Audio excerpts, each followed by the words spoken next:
வேளாண்மையின் வீடு என்று புகழப்படும் கள்ளக்குறிச்சி மாவட்டத்தில் அரசாண்மையை மேம்படுத்தும் விதமாக பல்வேறு திட்டப்பணிகள் நிறைவேற்றப்பட்டுள்ளன. திராவிட மாடல் நாயகர் மாண்புமிகு தமிழ்நாடு முதல்வரின் வழிகாட்டுதலின் பேரில்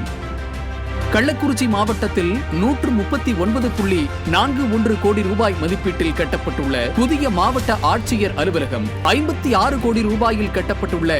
மாதிரி பள்ளி உட்பட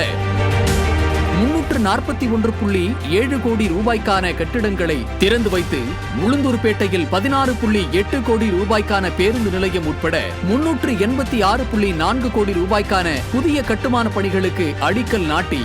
மேலும் சுமார் 1 லட்சம் பேருக்கு பல்வேறு நலத்திட்ட உதவிகளை வழங்க வரும் 26ஆம் தேதி வெள்ளிக்கிழமையன்று நம் மண்ணுக்கு வருகை தரும் மாண்புமிகு தமிழ்நாடு முதலமைச்சர் அவர்களை கள்ளக்குறிச்சி தெற்கு மாவட்ட கழகத்தின் சார்பிலும், ரிஷிவந்தியம் சட்டமன்ற உறுப்பினர் வசந்தம் கார்த்திகேயன் மற்றும் தொகுதி மக்கள் சார்பிலும் பேரன்புடனும் பெரும் மகிழ்ச்சியுடனும் வருக வருக என்று வரவேற்கிறோம்.